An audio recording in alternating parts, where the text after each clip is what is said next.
Hello everyone and welcome to a spectacular game that just ended from round 7 of the Tata Steel Chess Tournament 2021 between 18-year-old Russian Grandmaster Andrey Esipenko and world champion Magnus Carlsen. This is their first ever encounter, and what an encounter it was. So without further ado, let's check out what happened, as we have a lot to cover this game. So Esipenko has the white pieces and he opens with e4. We have c5 by Magnus, he goes for the Sicilian, knight to f3, d6, and now d4, striking in the center, and again we will have a nice knight off variation. Knight f6, knight to c3, and a6. So the knight off is on the board, and whenever there's a knight off on the board, the most usual options for white are bishop to e3, bishop g5, bishop e2, bishop to c4, but also just any other move. But these are the top 4, and you are most likely to encounter them. So here, not bishop to c4, which is the kind of the favorite, but rather bishop to e2.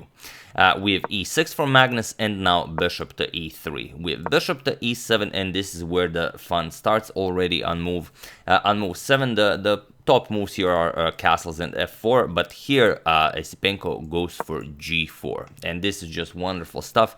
He's preparing to already start the attack against Carlsen's king, preparing g5, and then the pawns are just marching forward. So here Carlsen needs to decide what to do. He could just block it with h6, but then Wijk would just continue f4, and you don't really stop it this way.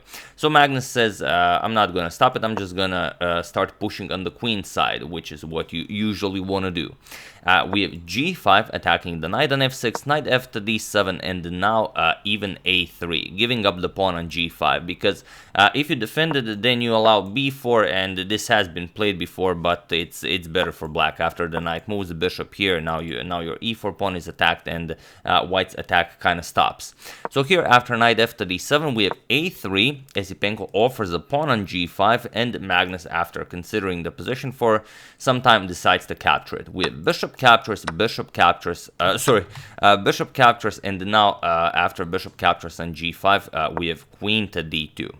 So preparing to capture on g5, and Magnus decides to capture on e3. There is one game in the database where bishop to e7 was played, but here Magnus just captures on e3, and it is as of move 11 that we have a completely new game. Here we have queen captures on e3, and Magnus, I guess being in the mindset of him being up a pawn, decides to go for the very aggressive queen to h4. Now, it's not an attacking move or anything. Most likely he wants to play g5 and then queen to f4 to trade off queens. He's up a pawn, so why not? And in fact, white could even allow this, but it's very tricky. For example, if white castles queenside to g5, then king to b1, not allowing this to come with a forced queen trade.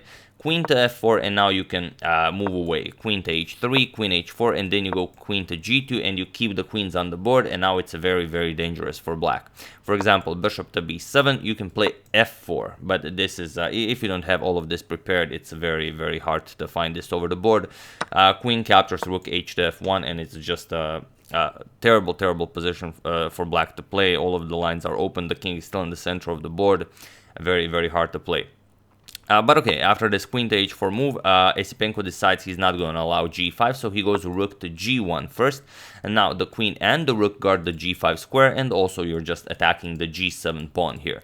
So Magnus decides to defend it. If you don't defend it, if you go for some tricky ideas with knight to e5, it's crazy stuff will happen. If rook captures, you can kind of trap the rook with knight to g6, but then Esipenko would have knight to f5. Defending the rook, attacking the queen, offering the knight, it's just a crazy, crazy position. And if this is accepted, this comes with check. So the black king is in check. King to f8. Now even rook captures on f7. King captures with check, and now after h captures, queen to f3 with check picks up the rook, and white will come out on top. So here after the king moves, or if you block with the bishop, just queen captures. And it's a tricky position as both white and the black king are quite loose, but white will have the upper hand here. So this is what exists in the position. So Magnus not interested in allowing any such complications. He goes g6. He just prevents the rook from capturing on g7, and we have queenside castle from Esipenko. And now Magnus says, all right, maybe this queen to h4 move wasn't all that impressive. He just decides to go back with the queen, because it's not easy to develop. If you castle, it's probably going to be too early. Also, rook to g5 will prevent the queen from entering the game for a very long time, so it's very dangerous to keep the queen there. So queen back to e7, and now f4. And now, black needs to decide what to do, how to develop. White will always have a lot of options. He can go h5, he can go f5 to bust open the position, and black needs to do something about this. So here, bishop to b7 by Magnus, and now king to b1. It's always a question whether or not to play this prophylactic king to b1 move, especially now when black doesn't have a dark square bishop, but as Esipenko plays it, and it is the top move by the engine, so of course this also in this position is justified. And here Magnus makes his first real mistake of the game. He goes knight to c6, which is usually a good idea, but not in this exact position, because of the move that was played some 3 moves ago. So feel free to pause the video here and try to take advantage of this imprecision while I give you a couple of seconds.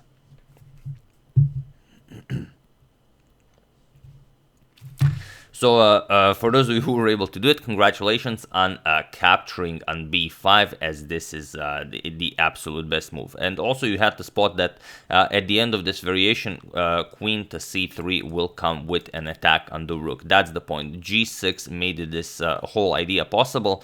So here knight c captures on b5 was played, Magnus recaptured, but now not the usual knight captures on b5, but rather knight captures on c6. Bishop captures, and now queen to c3 comes with a double attack. So that's why that knight captures on b5 was so strong, and all made possible by this g6 move. So you can see how even such a defensive move allowed white to attack. So pretty crazy stuff, that can happen in chess.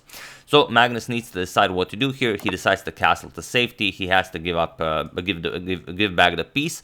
Queen captures on c6, and now Magnus has a pretty bad position here. The d6 pawn is under attack, the b5 pawn is under attack, f5 is coming, h4, h5 is coming. This is just very, very straightforward stuff that white can play. So Magnus decides to mix it up a little bit. He plays d5 with the idea of starting an attack on the white queen and on the white king. He wants to open up some lines, bring the rook into the game, and maybe create some sort of an attack here. So e captures on d5, and now rook f to c8. But now, again, a very, very tricky position where, again, you could pause the video, even pause the video here, yeah, and try to find the absolute best move for white, again, while I give you a couple of seconds.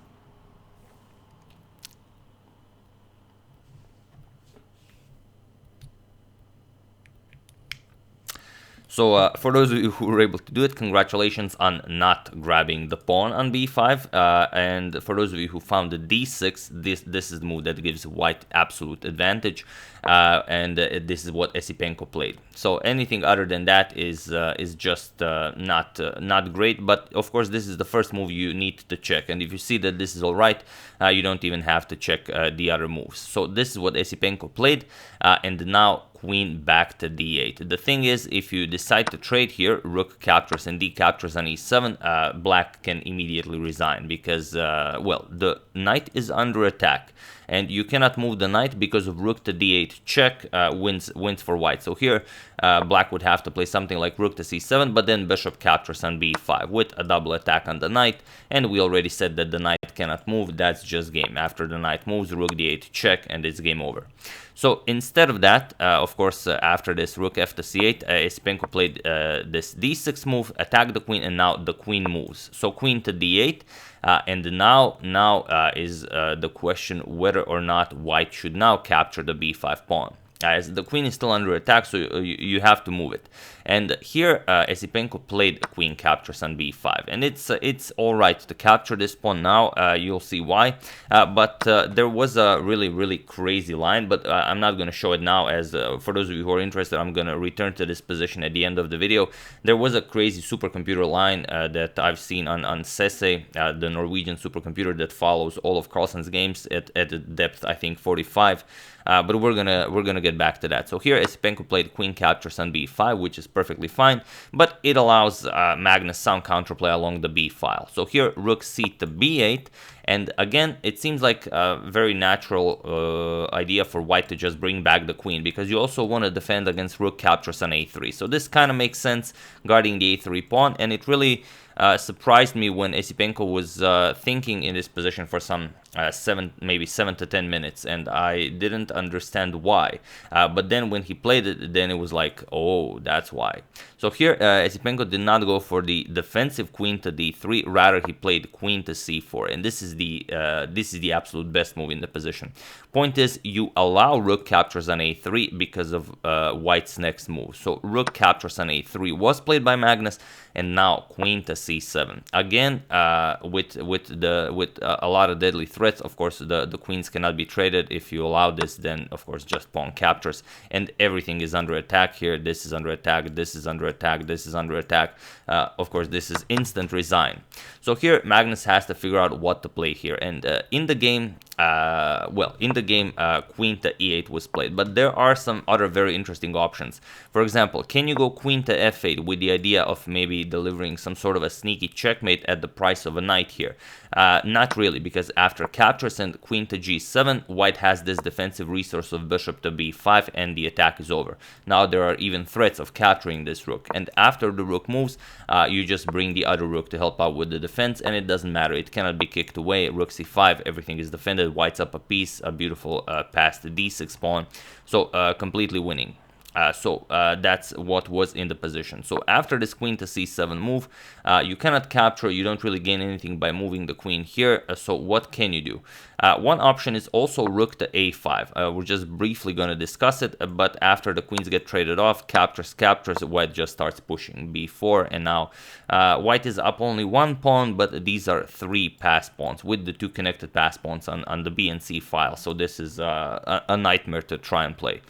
So instead, after queen to c7, we said queen to e8 by Magnus. It seems like the most resilient idea. And now comes rook to g5. This rook is always needed here because you want to trade off at least a pair of rooks. Once you stop black's attack, the game is over, because those pass pawns are just too fast for black to stop. So here Magnus plays a very interesting rook to a4. He kind of tried baiting Esipenko here into going bishop to b5, and it kind of looks okay because the rook will be under attack, the knight will be under attack twice. The problem is, if you go for this, then Magnus just goes for rook captures, and queen to a8, and all of a sudden you're in a lot of trouble. Checkmate is being threatened. If you go king c1, then just check king here, and now queen to g8 with check picks up the rook on d1, king c3, rook captures here. And yes, you can capture here, but it's just a very ugly position to play. Your king is on c3.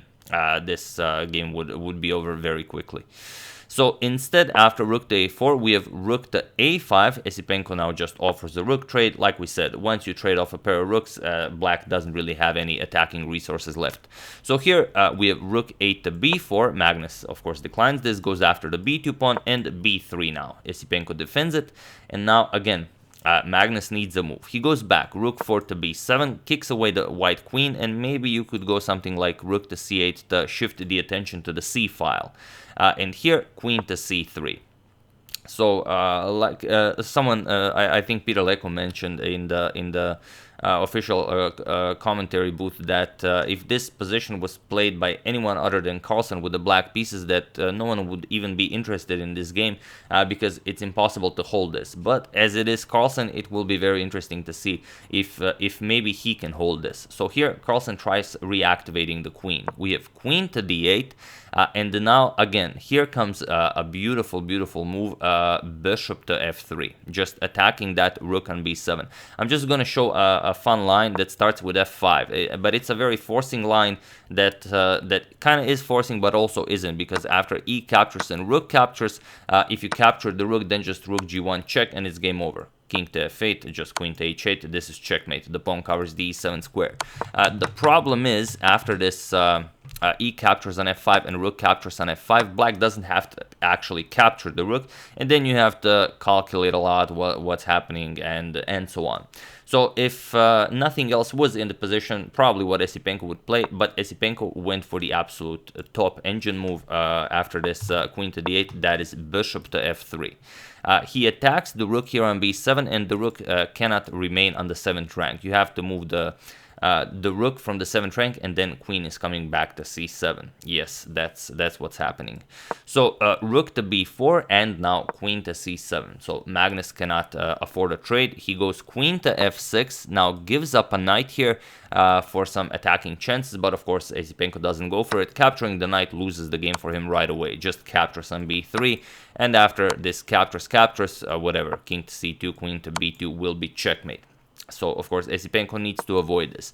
So after queen to f6, we have rook to a8, going back with not going back, going forward with the rook, trying to trade off a pair of rooks. And now this idea, of course, is not possible, because once you sacrifice here and after c captures, you cannot capture because the rook is pinned. So the same idea does not apply. So after rook to a8, Magnus said, okay, we're gonna trade once. Rook captures on a8, we have bishop captures on a8, and now again Magnus leaves the knight hanging. He goes queen to f5, again with a very tricky idea that if the knight is captured, then the rook can again capture on b3 because the pawn is pinned, and after something like king to c1, then you just go in queen f4 check, rook to d2, and then whatever, you will be able to win this game. Even though white is up a piece, it doesn't matter. Black has the attack and the king is wide open. For example, queen e8 check, king g7, and now well, even the bishop is defended now, but white doesn't have a very active move. If you go for d7, then just queen to f1 with check, and that's it. If you play rook to d1, then rook to a1 check, and you lose. Or if you go king to b2, then of course the amazing queen to a1 checkmate is happening. So after queen to f5, we have king to b2, a very, very solid move. Just saying that I'm not in a rush. You're welcome to try and save your knight. I'm just interested in pushing this pawn, and once you move the knight, this pawn will win the game instantly. So here again, Magnus needs to decide what to do. You cannot move the knight; the pawn just marches forward. So here Magnus went for rook to b5. Again, trying to create some chances, because if the knight is captured, then maybe rook c5, he can go after the c2 pawn, but this is all very, very unlikely. I think Magnus was only playing to reach time control here, as it's moved 34 already, so and Esipenko was somewhat low on time, so maybe that can work in his favor, but other than that, it doesn't seem very likely. So here Magnus captured the knight. There is no better move in the position. Esipenko captured the knight, and now rook to c5, just going after this pawn. I will briefly mention what happens if rook to a5, with the idea that maybe you could create some chances along the dark squares. Doesn't really work, because queen e8 check, king g7, just d7, and that's it. After queen to f6 check, you have the c3 move, and there is no attack for black here. So after queen captures on b7, Magnus tried rook to c5, but again a very calm rook to c1 by Esipenko. If you go to d2, then queen, if rook to d2, then queen can capture, and you're kind of harassing this rook. So just rook to c1. White's entire focus is just getting this passed pawn up the board. So queen captures on f4 by Magnus, but now queen e8 check. We have king to g7, and now d7, and here there's really nothing more to be done. If queen to d4 with check, then there's just there's always c3 and the rook here. So it was in this position, after d7 was played, that Magnus Carlsen, world champion, resigned the game and suffered his first loss. I think his last one was last year against young Krzysztof Duda. I think it was in Norway Chess. Could be wrong, but I think that was his his last loss, and now again suffers a loss to 18-year-old Russian Grandmaster Andrey Esipenko in a well, what can only be described as a brilliant game. Because I was also following Sesse's analysis, because it's at the depth 45. I mean, it's amazing. It only follows Carlsen's games, and then if Carlsen loses or wins or ends the game, then it starts following someone else. I think it goes, rating wise, who it follows. But yeah, it's just a joy to watch, and when you see these crazy lines that Sesse is showing, you're just, oh come on, that's disgusting. And I will, okay, so here just to show you why Magnus resigned after, let's say, queen d4 check, c3 and queen d2 check, just rook c2, and that's it. There are no moves, you have to move the queen, white gets another queen into the game, and that's it. So I will now briefly, for those of you who are interested, return to that position where I mentioned that there's a crazy line happening after queen to d8. We said that Esipenko played queen captures on b5, but I'm not gonna over-explain it. I'm just gonna show it because it's what Sesse was saying, that it's winning on the spot, and you will now see what winning on the spot means for a supercomputer. So here, queen to e4, not capturing the pawn here. Knight to f6, attacking the queen, queen to e5, and now knight back to d7, of course, challenging the queen again. Queen to d4, and now rook to b8, preparing to push this pawn.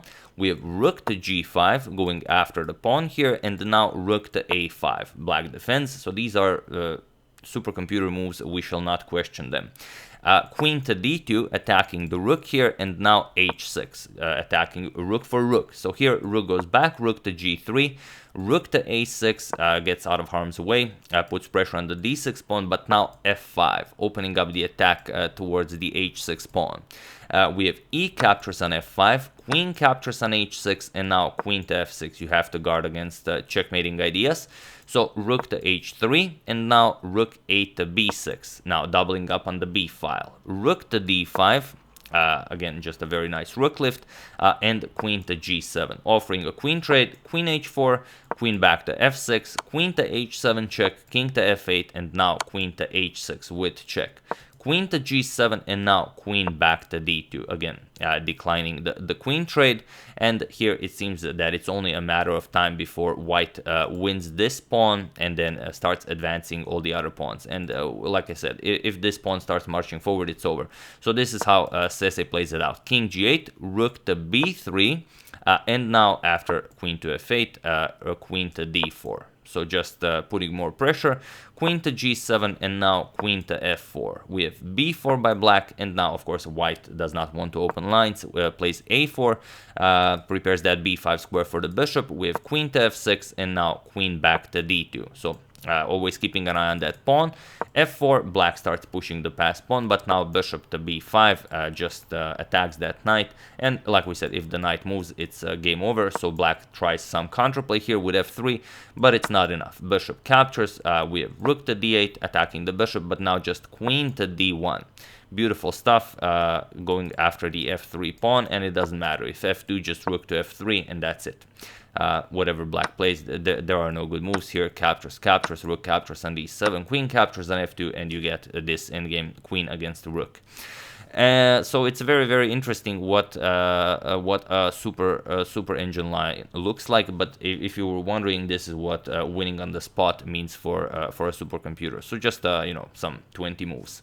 But yeah, only for those of you who were interested in this, this is insane.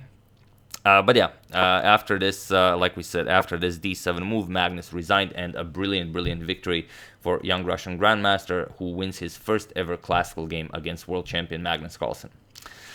So yeah, that's the game. Hope you guys enjoyed it. I would like to thank Luis Medrano, Saul Golshan, Gregory Thomas, Daniel Constanza, and a mystery person for contribution to my channel. Thank you a lot. I really appreciate it. As usual, you can check 2 of my previous videos here. Thank you all for watching, and I will see you soon, continuing the coverage of the Tata Steel, checking up on your wonderful suggestions, and whatever else happens in the chess world. So thank you all, I will see you soon, and have an excellent rest of your day.